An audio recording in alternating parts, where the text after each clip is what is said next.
Okay, so this part is going to be adding the audio using GarageBand.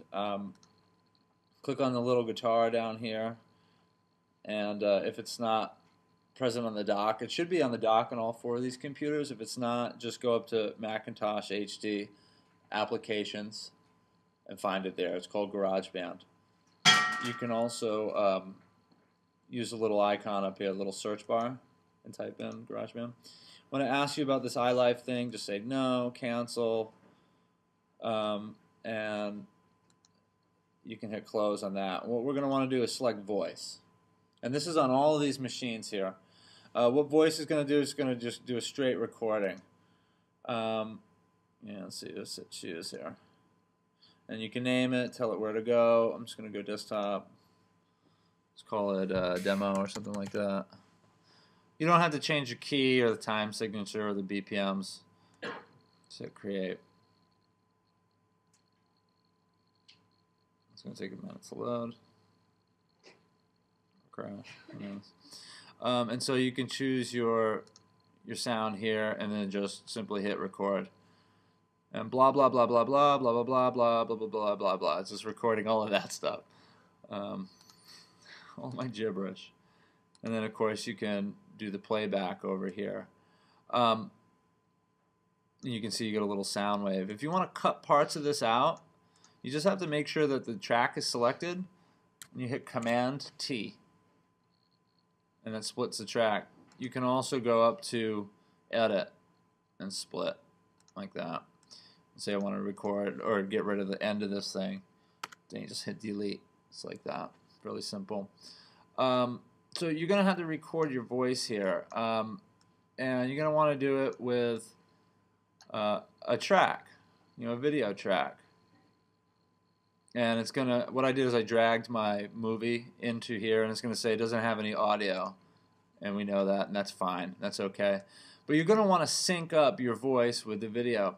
Okay, so don't be fooled by this little thing here. It's just a thumbnail sketch of the video, just kind of for reference, What you want to do is click on this little box over here, and it pulls out the actual QuickTime movie. And this is where you can do the recording and say, okay, yeah, I'm going to pace myself exactly with the movie. And so I'll go down here and hit record again. And it says I can't record on this track, so I'll come over here. Oops, because I already recorded, I guess. And you can always go to new track over here. Let's do real instrument, create, there it is, it's highlighted, and now I can go blah blah blah blah blah blah blah blah blah blah. There's my, my mountain place, there's the ravine, blah blah blah. So once you're done, you just hit record, and then you can hit the stop button or the play button to stop it. What's cool about this is you can be real specific with it and move it around. Say you wanted this track to start a little earlier, you can just move it around in the timeline. This little guy up here is the playhead, and this just kind of gets you around the video. So if I want to get back to the beginning, there it is, and I want to get to the middle or the end, there it is, and it's reflected in this little QuickTime preview. Okay, down here, this little guy, this zooms you in and out. So basically, if you want to get really close to the frames, you can zoom in. You can see here it'll snap to just individual frames. Or if you want to look at the project as a whole, you can zoom out, and it makes the tracks really tiny. So just think of this as a zoom tool right here. So if it's going, gee, it's selecting all the way down here, and I want to just go 1 second later, zoom in. Okay. Lastly, this little arrow button here allows you to do the track volume. So if you want to fade in and out, you can. So say I want to fade my voice out at the end, I can click a little keyframe here and then click another little keyframe there and then drop it out. And when I play it, you guys can't really hear it, but it will drop the volume out of the thing. So that's pretty handy. Remember, if you have any audio that's hanging off past the end here, it's going to be black.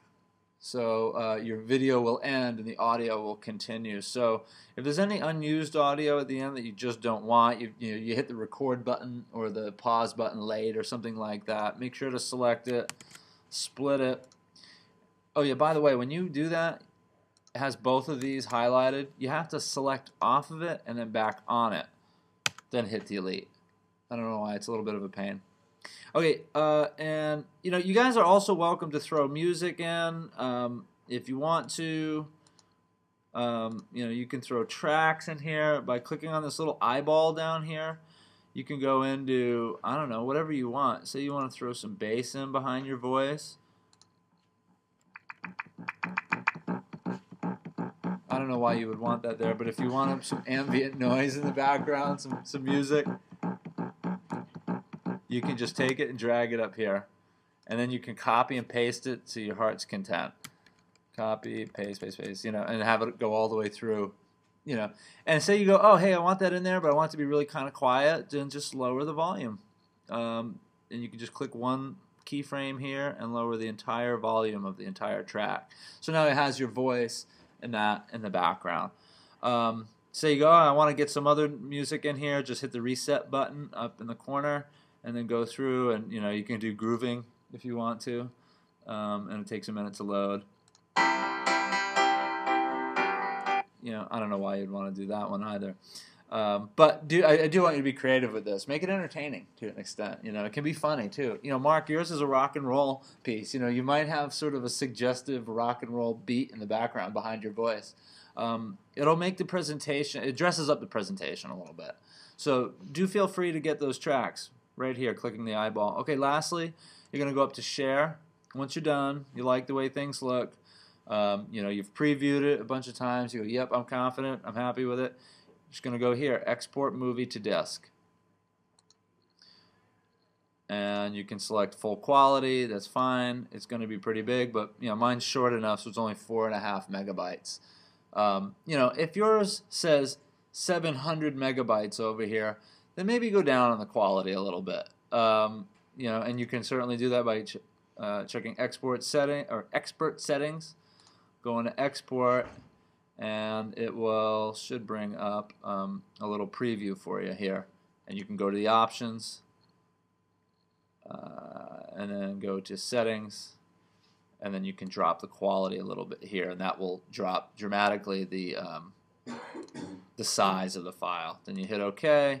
You tell it where you want to go. Name it, Mark's Rock and Roll Museum presentation finished or something like that, and then you just hit save. And that's it for GarageBand. So adding audio. Now I got to